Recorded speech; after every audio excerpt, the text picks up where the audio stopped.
wind blowing perhaps in one's face sometimes, but nevertheless keeping whistling and keeping one's ear to the other whistles that are coming across.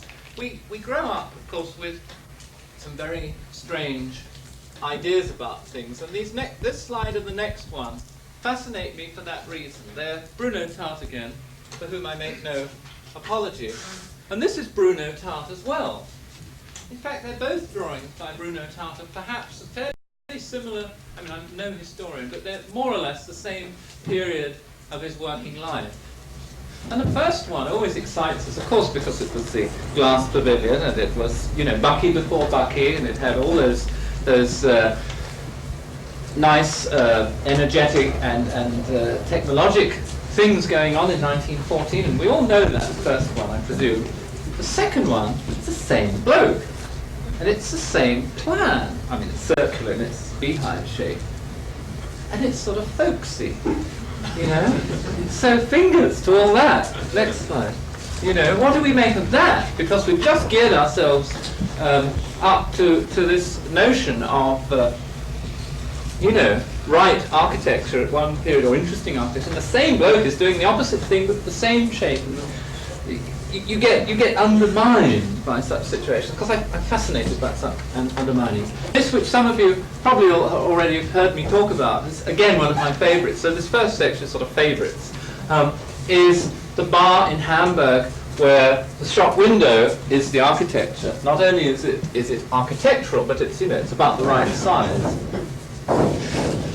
And it can be replaced, you see, next month by a completely different architecture, which is just inserted into the shop window, which is quite nice, I think. One of the things that really worries me in the situation at the moment is our predilection for nostalgia, albeit that I've just been indulging, and will indulge perhaps for a further 30 minutes, in a certain kind of nostalgia.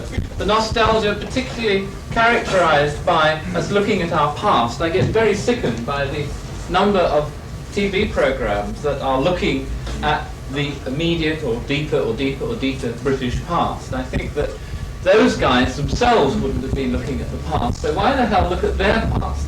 And my instinct is to sort of insert something into that V-sign. You know, I mean, I can't stand the reassurance V sign waiting to be exploded. And the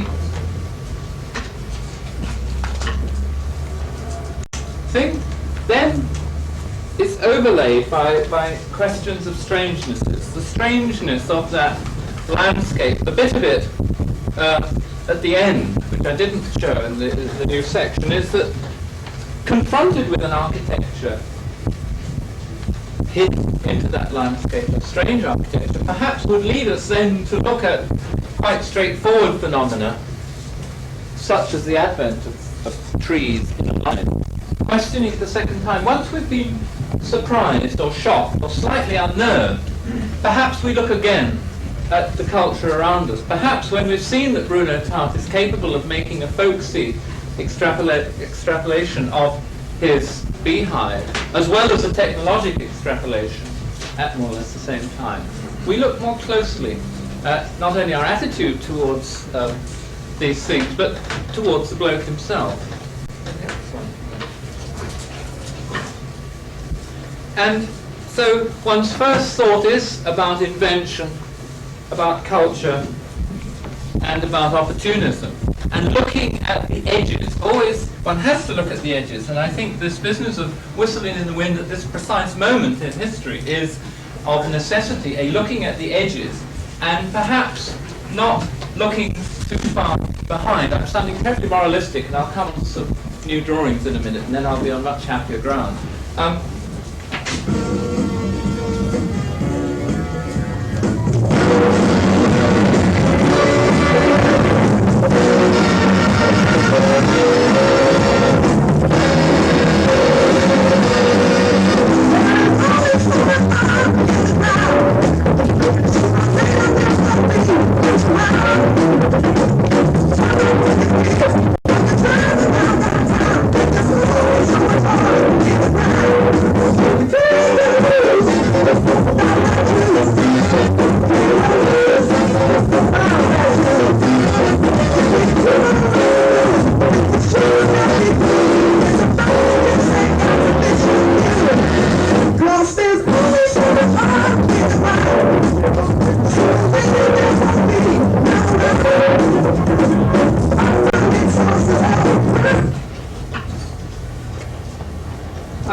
one's always reminded, and I found myself a few months ago in Edinburgh at an oil conference, and I thought this was a bit odd, me being at an oil conference and in Edinburgh, but anyhow I was there. And there was this whole discussion, a lot of it highly moralistic, about, you know, the aim of Scottish oil, which is, I suppose, reasonable since it sort of comes from up there. And that, you know, that there was a highly moralistic edge to all the conversations as to what was to be done with it. And I sat there, I was reporting it for a magazine, and so I had to sort of sit there and write everything down, like Martin's writing this down for a magazine in the front here. And it makes you sort of look at things in a, you gradually get more and more irritated. You sit there, and I was on about last. And I said, well, this is all very well, but let's have a look at some situations about oil. You know, I mean, I don't know how you get the stuff out, and I don't really mind whether the Scots have it or whether I wear it kilt so that I can go up there and have some as well, or, you know, I don't mind Scottish grandmother and all that. But let's look at this situation of the morality of certain ways of doing things. And I said, well, I'm just going to repeat it to you, because it's really what I feel about opportunism and architecture and moralities and all of that. So several things you could probably do with that oil. I mean, you could, and because it's all to do with the Celtic fringe. I mean, I'm fascinated by the possibility that in the next month or two we will be confronted with this fascinating situation where you get sort of Europeans in their heavily laden and neurotic cities and all the rest of it, the ring bars, the ring starts, and so on. And somewhere, morally and politically perhaps, and certainly in terms when it comes to architectural expressionism, there is what I call the Celtic fringe, which includes Norway, Canada, and certain parts of Alaska, and a kind of perhaps strange situation somewhere around Bedford, in which the two sides, these will look from their very highly organized Germanic type cities, and the Celts in their holes in the ground with their useful oil and so on might do something else. Dennis, if you could just give me a bit more light, I'll make it. So I said, well now, okay, pan-Scottish oil. You could build a bloody great reservoir inside one of our very handy lumps. And nobody will know that the oil is there, but there it will be, of course, black gold and all of that, and you can do with it roughly what you do with whiskey already, which is to let it out in useful dribs and drabs at great cost. And this, from an economic point of view, and from a conservation, you know, you've got lots of mountains that you can dig holes in, and we like the architecture of that kind of thing, and you have this hidden gold in a kind of, shall we call it, Celtic Fort Knox situation.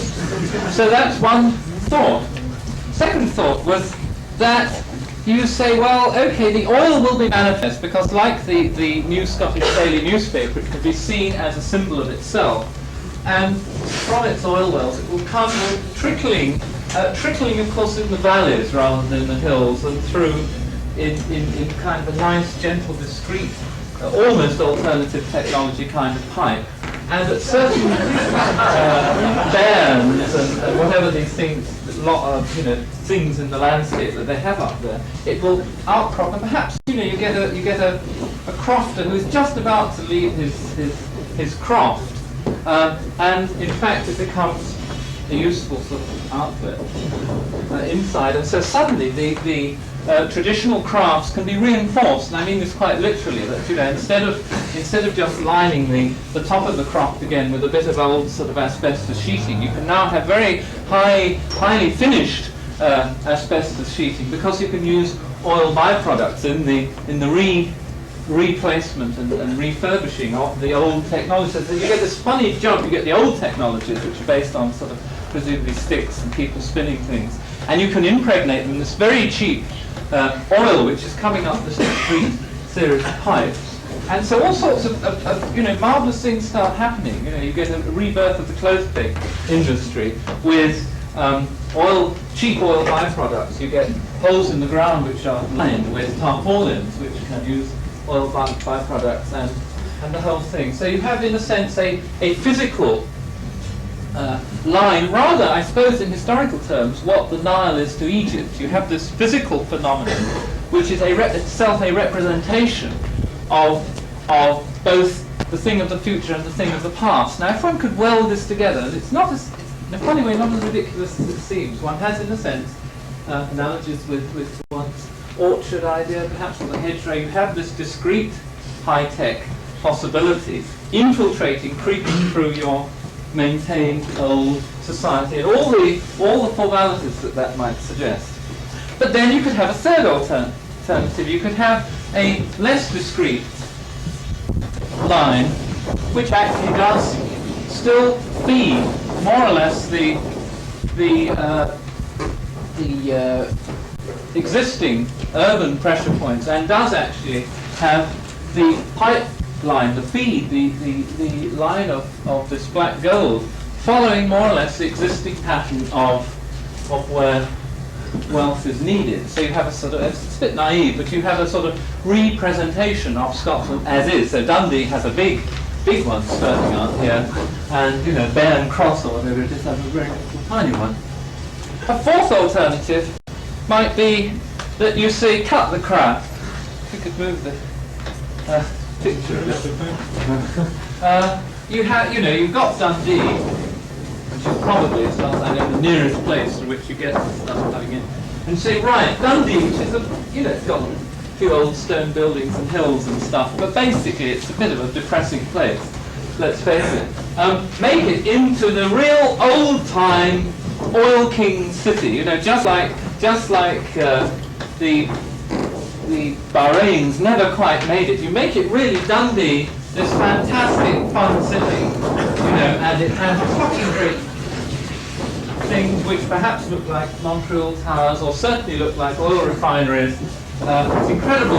No, it's rather analogous again to the notion of the crater city versus the hedgerow village. That you cut the crap. You say, right, Dundee is where it's at, the closest place, and really reinforce it as the last dying embers of the 19th, 20th century city. And in Dundee, of all places, with its Puritanism. I mean, that fascinates me for a start. The fifth alternative is that you simply take the offshore. This is now a section drawing, or the more articulate. You simply say, well, it's so difficult to resolve these situations on land, and we'll constantly be squabbling, that the only thing to do is to build the place out where the oil is coming out. You don't just have one of these things. You have the whole societal bit there, and the decisions, the people who work there have the whole thing that they might have had in Dundee, but actually where it's at. So it's territorially, shared. It's territorially disassociated, and Scotland can go on as it enjoys going slightly downhill forever. Much prefers going downhill to going uphill. I mean, that's why it's got all this nerve-wracking worry about itself, you see. And you know how cynical I am about these things. And one, in fact, makes it an extraterritorial city, whether it's floating or on pontoons, it doesn't really matter, you get the point. The fourth alternative is, well, there's another alternative. In fact, the oil that comes from here is then transported to the land in solid fuel packages, so that by the time it's disassociated from actually being this wicked black gold, it feels much safer. It's like, it's like decomposed chicken for a vegetarian. You don't quite feel so bad about it. The last alternative was quite simply to do the totally, if you're going to be moralistic about it, do the totally moralistic thing and let the fourth world have the oil, because after all, Scotland isn't that bad. If it isn't that bad, then it can't be that bad. What are you arguing about? Let them have it, then you don't have it on your conscience. Now you may say, Peacock, you're being very ambivalent about this, you're being totally cynical. What do you really believe? Somebody here is going to say, but what do you really, okay, these are six sillies, but what do you really think? And I really think that any of them could be argued, you see. I mean, I really do. I think that in a funny way, dare I say it, I don't care which of them is argued. I mean, this one amuses me for certain reasons. That one amuses me less because we've been through that bit. But they're all 6 of one, half a dozen of the other. And my point is that we are so uptight about alternative strategies that might equally be viable. And in fact, my real proposition, this is the final proposition, that you don't do one and not the other. There are, if you remember, something like about 6 oil fields. So,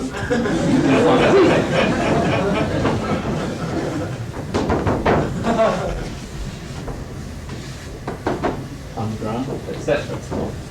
Right? You pay some money and you take the choice. And you spend the next 50 years finding out who was right. I think it's a clue for some more music, actually. Buck it up the screen.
Yes, we'll hear at the end what happened to the lady who discovered that live music was preferable. That record I like because it's very artificial. I mean, it's a sort of reincarnation of a not quite country and western, not quite 30s. It's sending itself up. It's making some analogy of live music to canned music. But the key thing about it is its artificiality, its syntheticness. And underneath all of this, certainly for the last 3 or 4 years, I've been fascinated by the idea of the artificial. Again, to use an overworked phrase, cutting the crap, getting down to the fact that architecture could be not making any concessions to being natural or reasonable or hairy or vernacular or useful materials, but something other, really, really, really something other. So in a recent project, which I'm working on at the moment, one of the parts of that project, which is part of the drawing, is called sleep. It's a very difficult word to use. I don't have another slide. It's a difficult word to use because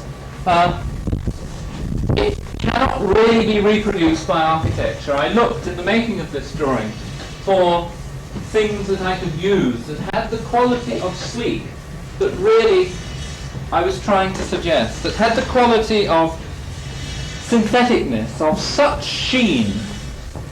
One can only borrow from, dare I say, the world of fashion or the world of terrible tactile conversations. But somehow could a building have the quality of the skin such that it's rather like a beautiful skin. It's so perfect that when you see the blemish on it, the blemish, as it were, accentuates the sheer quality of the thing. And the only, if we could push on a bit, the only examples I could find tended to be things like the tactile quality of satin as it drapes itself, or of cream poured, you know, in this particularly gooey ad. The quality of the cream as it folds, you can see it folding, dropping over this particularly unpleasant gooey jam. Again, the jam holding. Or the quality, if you forget the automobile connotations, the quality that is sometimes possible in pressed metal. The cream rippling, the jam treacling, and the openness of the flake pastries. This is beyond architecture, it really is, and if I could only do it. If I could put down the slide. No. If I could do it, how? And you look at this sheet metal and you see how perhaps what is the nature of artificiality? Are we fighting away, are we shying away from an incredibly magic situation which isn't really to do with technology? I think the early archigram stuff is very much concerned with the mechanics of the thing, but the thing that I now feel that it was missing was this other thing, this strange architecture beyond the architecture that we know of an ability for the thing, whether we call it a building, whatever we call it, to be so far beyond one's experience of other objects and other circumstances that it is another thing again, such as one only gets when there is a major invention, I suspect. And I think Mike Webb, we nearly did his dream come true. Maybe we'll do that some other time again. But Mike is on to this ethereal quality of an architecture that is beyond architecture, and it makes all this silly quasi-strategic scribbling into just another old game. This question whether the thing is animal, mineral or vegetable, whether it has a total topography or none at all, is secondary to still the inspiration, still the hope that somehow there is an architecture beyond the architecture that we know. And I get so absolutely irritated looking around this building at the number of projects that just go back to what we know. Okay, I believe in literacy, but it isn't enough.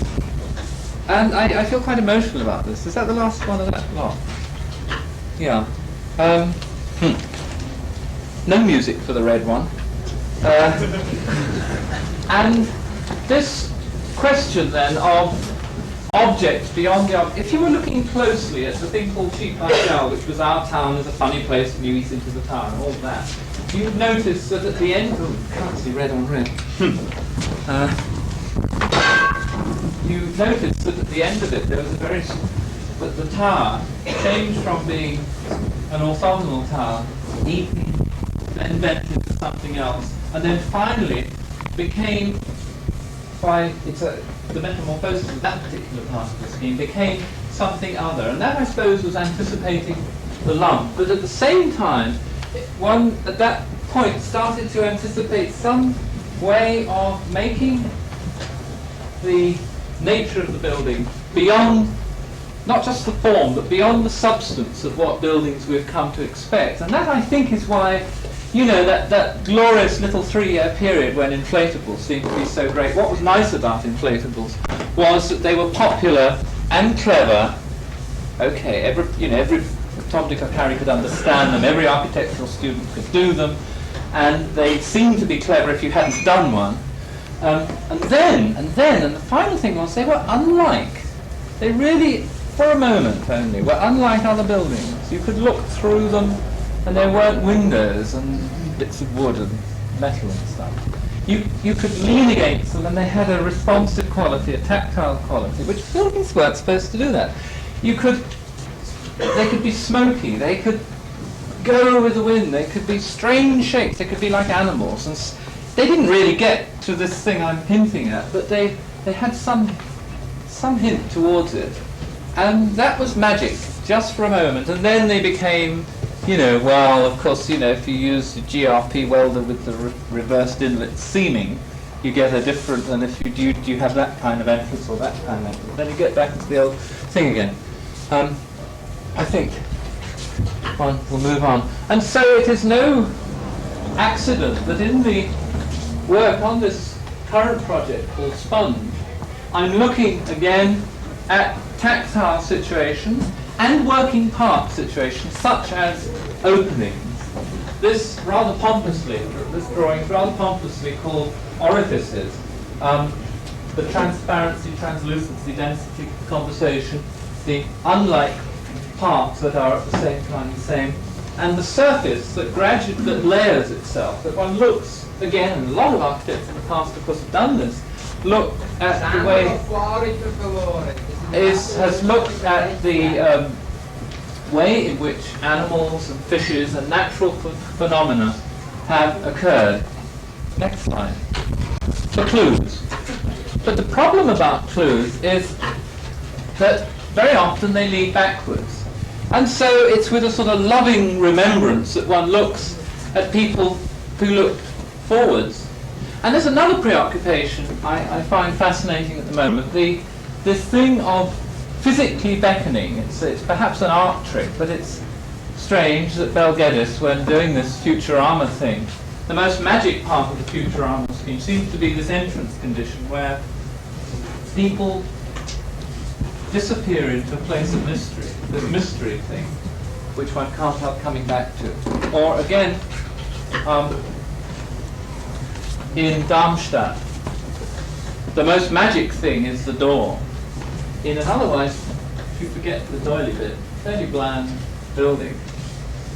And again, it's this question of beckoning into another place that perhaps is far beyond anything that we've ever experienced. Maybe it isn't, maybe it's very ordinary when you get inside, but there's always the possibility. Whilst the possibility exists, I think there becomes a strange emotional thing that's set up by the making of such a door, the beckoning into Bel Geddes' future.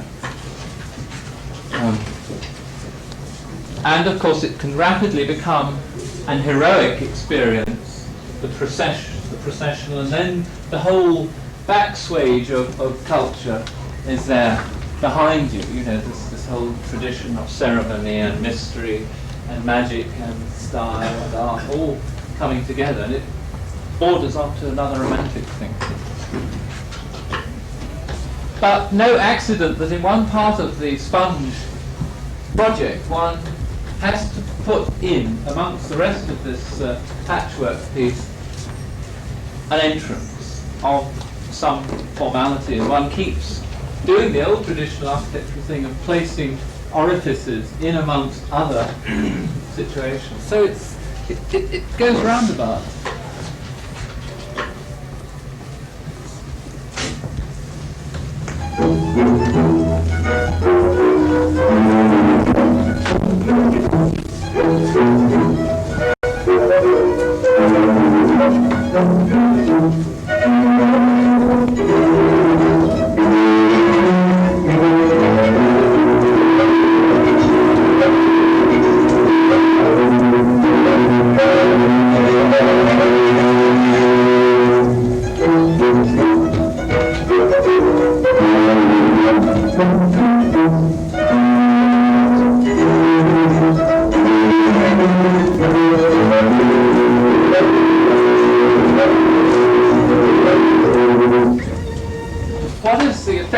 Placing classicism upon these other ideas. I deliberately put that bit of Haydn in, which is so predictable after everything else that we've had, and yet has quality, but it's predictable. I mean, one can, I suppose, sit at the bath and make up bits of Haydn. It becomes, for me, immediately much more boring business than making up bits of Delius, because, you know, you can play your own game with Delius and it's all probably there somewhere. With Haydn, you play it by the rules, and only after 80 years do you extemporize at a rather higher level than you did, you know, 80 years before. In other words, what I'm saying, trying to use this musical analogy, is that there behind it all is the question of the classical approach to the problem. And now, next slide I think, now it can be disclosed that one in this current project is playing out a classical game. The sponge project I'm drawing in a series of consistent sheets. Each sheet has in the middle a pictorial view and around the edges supporting information. And my model is the 4 books of Palladio, where the various parts of the suggested architecture are placed, working part by working part. The doorway, the top, the edifice, the roof, the composition, and then finally towards the end the playing out of interpretations of that. And I'm doing exactly the same thing, dare I say it, with the sponge, which is to suggest the orifices, the insertions, the surfaces, the characteristics of the plan, and only maybe in about 2 or 3 months' time now will interpret it through to a working part building. Now, it amuses me to do this. I think you should see why I'm amused by the things that we've shown you so far, that perhaps it's a roundabout way of getting there. Perhaps it flies in the face of everything that you had thought Archigram was about. Perhaps it discloses once again, the paradox between one's instincts, which are to go beyond the narrowness of architecture as we know it, but one's procedure, which is actually wishing to be a classic procedure of the method and the reference back, I don't know. There is, of course, another explanation, which is that it actually came out of the project, the sponge, came out of this scheme, which was a competition which we did with Cedric Price, Tony Dugdale, Per Cartvet. So it was a weird combination of people all working together. Nobody ever thought that we'd be able to design anything that we did, and this is a picture of it. And one part of the building, which was a student centre for Trondheim, is a piece of the building where the students live and where you wrap a permanent scaffolding around the otherwise quite sophisticated building, and the students then build out themselves into this scaffolding. The scaffolding is, as it were, a sponge, a sponge. If you think of the word sponge, the possibility of absorbency of a sponge, the squeezing in and squeezing up, the open holes of the sponge, it soaks, you can squeeze it and it soaks it in.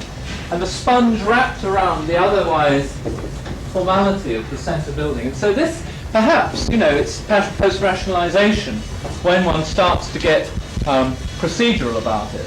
It really came out of the Norwegian scheme, where this quite simply seemed to be rather an interesting idea. And one moved beyond Norway to looking at the sponge conditions of the wrapping. This one, for instance, is called patchwork. The analogy is, I suppose, with that of an old lady making her patchwork quilt. You know how if an old lady makes a patchwork quilt, she collects bits of tweed, and then she collects bits of sort of green material, whether it's hessian or silk or whatever, and she decides in some curious way whether the consistency of that part of the patchwork will be green, or whether the consistency for that part of the patchwork will be tweed, and in fact here the suggestion is that a round part of the sponge edge can be built up in the manner of a patchwork, so that the architecture just fills itself in as it will, or in some kind of rather, some other disciplined systems than those that we normally adapt. There are other sort of funny references, to early archigram, descaling, radicalism, and certain kind of sculpture which already does it. This patchwork, Louise Nevelson, who is in a sense a patchwork artist herself. Anyhow, you get the point, I hope. And this patchwork thing, in a sense, is the most architectural of the sponge conditions so far. It has a system which is that the hard architecture thins up towards the edge, and then it is patchworked in. Because it sometimes gets a bit weird. I found myself, again, the drawing takes over, maybe one finds that, okay, this is ordinary patchworking, slightly trompe-l'oeil, recherché, formalised, lumpen, and then what the hell is that? Because the thing has taken over. The system is only interesting so far as it is needed, and then the building itself has taken over. It's made its own metamorphosis, perhaps. You see, what bores me about things like Aldo Rossi is that I cannot, having said all this, I cannot help myself wanting to make more of this classical situation than he has. I keep thinking, well, yes, that's fair enough. Now, once you've got this, good heavens and good heavens, my goodness, and he's missing the point. Even if the point is to do that, but it's a matrix from which an opportunity to actually make a real building might come. Eat his way, David, Aldo, for goodness sake. Make the shadow wrong, for Christ's sake, Take that out. What happens then?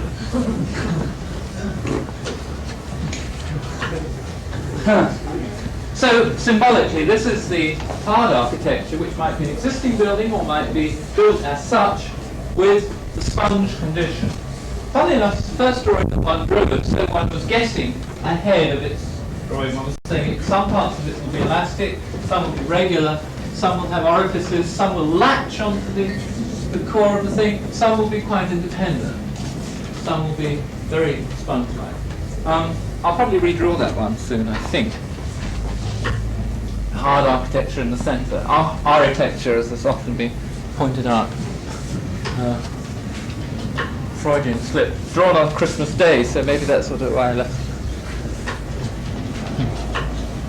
The sponge condition could contain pockets of much more uptight architecture. If this thing is going to be very ambivalent and very spongy, then perhaps there are occasions when there is a need for something more definite. I suppose in our early days we would have called those things capsules. But in this case they are places of a very particular kind.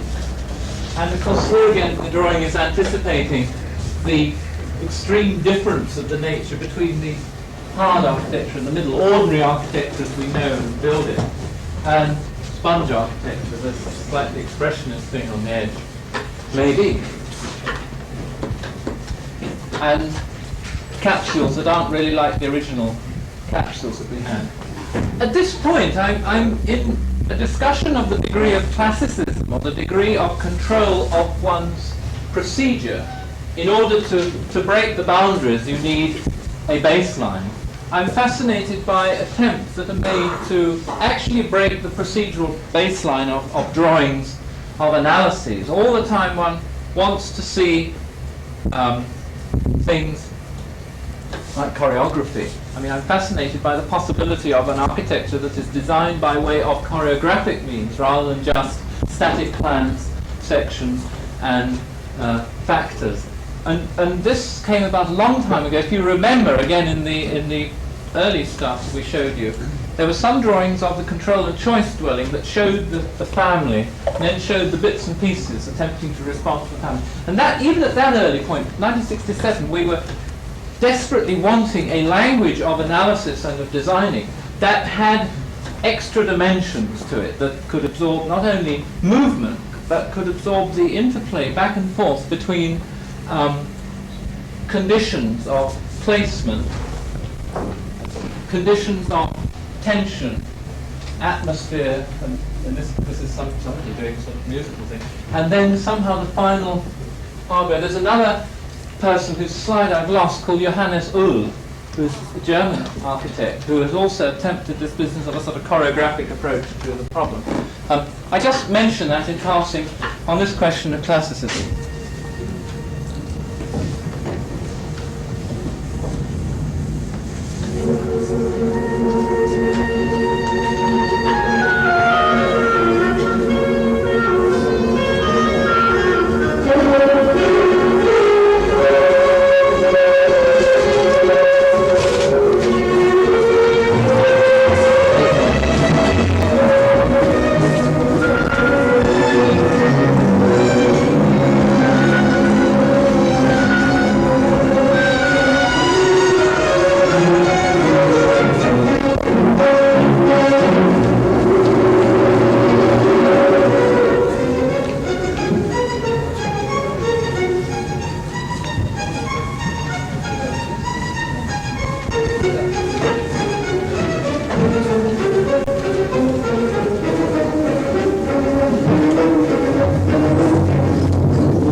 Sibelius, apart from just liking it at the sort of gut level, I've always found fascinating because Sibelius broke that same stranglehold in his own way. He assembled many of his symphonies by a scattering of little bits of information, little bits of anticipatory information, which at a later point in the same work would be drawn together. Quite the antithesis of the classical procedure, where the framework was established and then varied upon.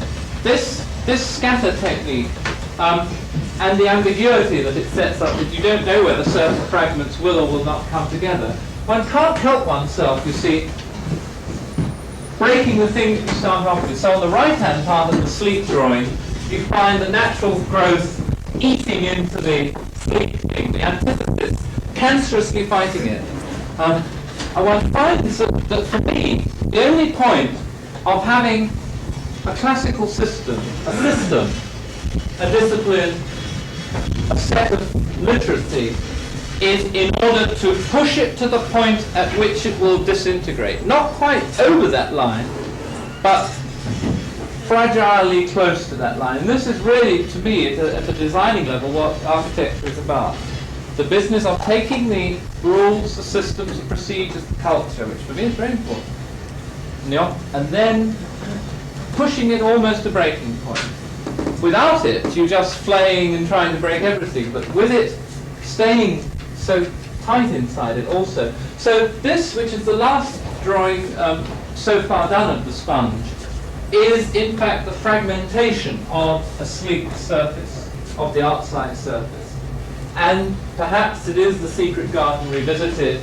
This, maybe it's an office block, maybe it's just this very strange artificial architecture going on and on. Once you've just begun to say, okay, this is this thing, then you tear it, you cut it, and there's a memory of something past. And on the drawing, I'm reminded of things like this, which is my favorite building. Or it could be, perhaps it's a building inside there, you know? Why not? And so one tries a series of different cuts, which have growths perhaps, or perhaps they have alternative things going on in this strange fissure. Perhaps they have requotes of one's own preference of architecture. Perhaps they're just cuts that the sleek architecture just wraps around it and goes on. And so they say, oh. Or perhaps they're requotes of an architecture that doesn't have to have this consistency, that is itself torn between vegetation and formal architecture, so that it's a sort of mini architecture requoted inside the ongoing larger building. I'm told this is a device that was actually used by certain Baroque architects. Almost at the end now, one of the things that really intrigues me, and it's an extension of this same breaking of the rules, but not by you yourself in a kind of inventive way, but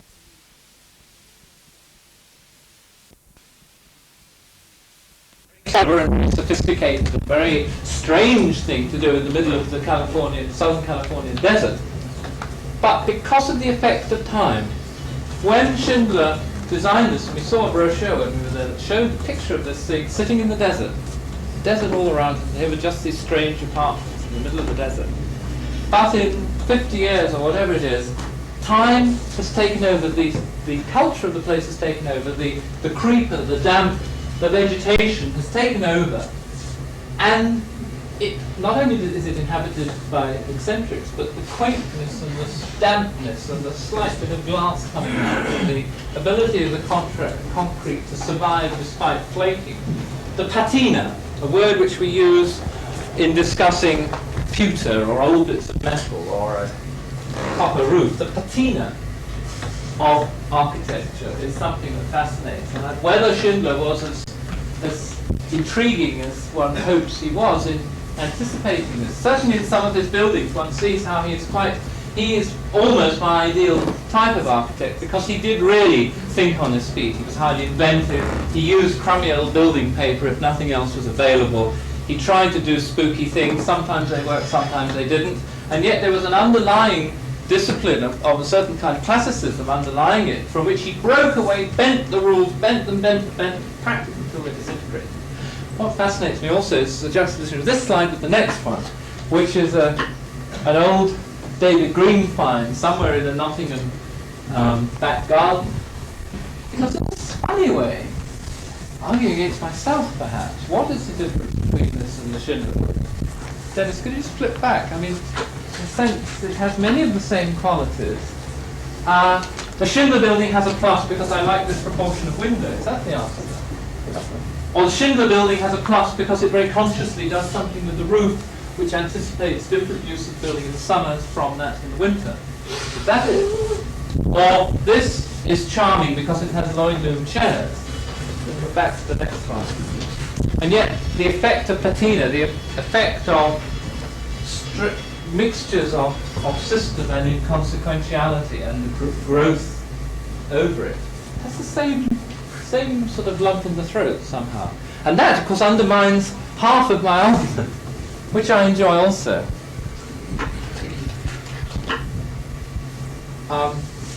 In the final slide, which is a repeat, what intrigues me most is the possibility at this moment of the orifice, the opening in the building, being the wall and the opening at the same time, that the opening might somehow just occur, just as the window would be an incidental part of an intangible change of surface. These sorts of things intrigue me, and I suppose that at this moment, whether it has anything to do with the first hour that you saw, I don't know, and I don't really care. I thought you might like to know what happened in the song of the guy who took his girl to the dance.